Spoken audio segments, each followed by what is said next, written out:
But how am I supposed to breathe?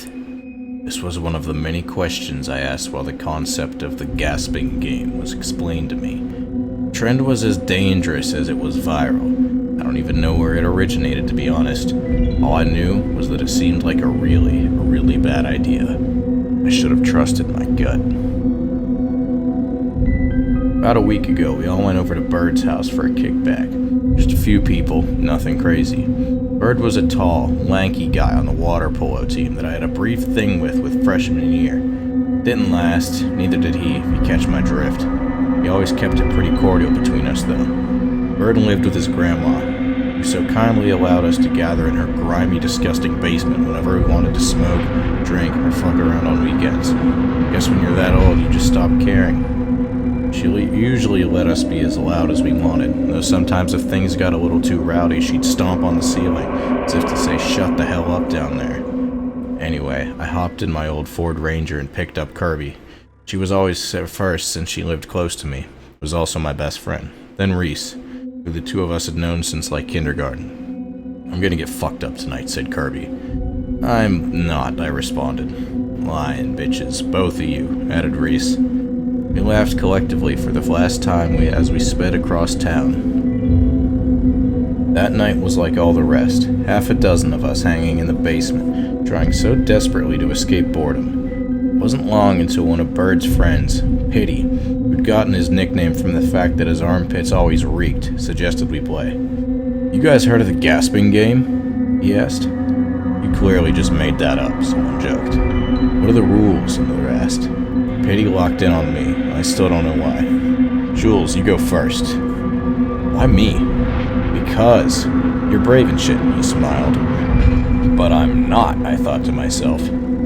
"First we tie you to a chair," said Pity, "and make sure you can't move." That was already enough for me to dismiss the idea entirely. "Then we take a bed sheet and hold it over your face, real tight." "But how am I supposed to breathe?" I butted in. Everyone laughed at the question, but I didn't know what was so funny. "You don't," Pity sneered. "That's the whole fucking point. But don't worry, you won't pass out or anything. It'll just make you lightheaded, high almost." Then we ripped the sheet off, and that's when you see... The whole group was listening intently now, like Pity was telling a ghost story, the part where you say Boo was nearing. "The Gasping Man." "Who the hell is the Gasping Man?" I asked. "He's a man with a bedsheet wrapped over his face. Can't breathe and he's doomed to suffocate for all of eternity. Then when he finally touches you, you die instantaneously of asphyxiation." "That part's bullshit," said Kirby. Everyone suddenly looked at her. "Yeah? Then why don't you do it?" suggested Pity. "I did, last weekend, and look at me, I'm fucking fine." Kirby crossed her arms, smiling, seemingly proud of the fact that she voluntarily did such a dangerous deed. "Wait, you did? With who?" I asked. "People," she mumbled, as if it should be obviously noted that she had other friends besides me. I didn't think it was all that obvious. The next thing I knew, the group had coaxed me into playing the game. The guys tied me down in a chair and prepared to essentially suffocate me. "If I tell you to stop, you have to stop," I reminded them. Yeah, trust me, you'll be fine," Pity said.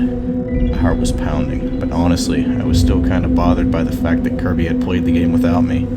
Maybe that's why I finally said yes. Perhaps I was trying to get back at her in some weird, fucked up way. "You ready?" Pity asked. "Fuck yeah," I said, and lifted the dirty white bedsheet and wrapped it around my head. My vision went white and cloudy as I sucked and gasped through the cotton. I had to focus on my breathing. In, out, in, out. It was getting harder and harder to do just that. I started to get dizzy. Okay, I tried to scream, but my words sounded muffled.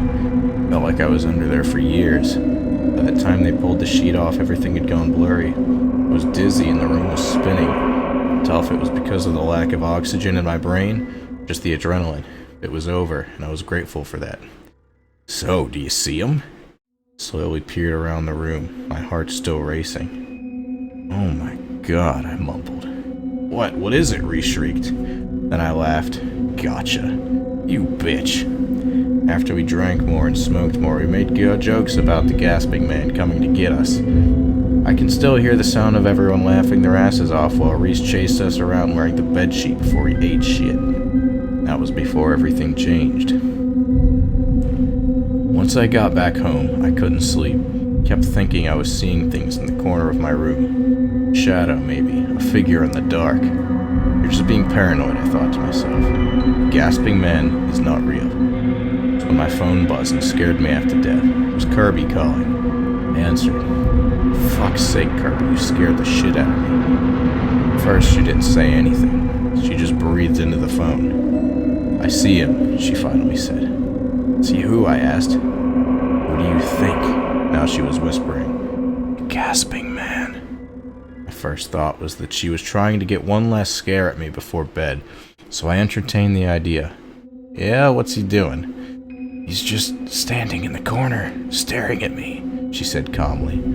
There's a sheet wrapped tightly over his face. Looks like he can't breathe, and he's coming to me. He's getting closer. That's when I started getting freaked out, turned on all my lights. My heart was pounding. What if the Gasping Man was real, and his visit with Kirby was simply delayed? Did he come for me next? Okay, that's enough, Kirby, I said, heart skipping a beat as I went from concerned to terrified. I'm fucking scared. You got me. Now stop. He's at the foot of my bed now. I was still whispering, which made it all the more creepy. I can't move. He's going to get me. I just wanted to say goodbye, Jules. Dude, I said enough. Last thing I heard was Kirby gasp on the other line. Kirby? Hello? My blood ran cold. The call had dropped. Well, that was the Gasping Game. Unfortunately, this is the only part of it I could find. The second part seems to have been taken down a while ago, and I haven't been able to find it, but I looked. If any of you can find it, let me know. I'll definitely narrate it. This is a creepy-ass story, if you ask me. That guy with the thing wrapped on his face, gives me chills, dude. But anyway, I hope you all enjoyed it. If you did, leave a like, leave a comment, do a subscribe. I'll see you all in the next video.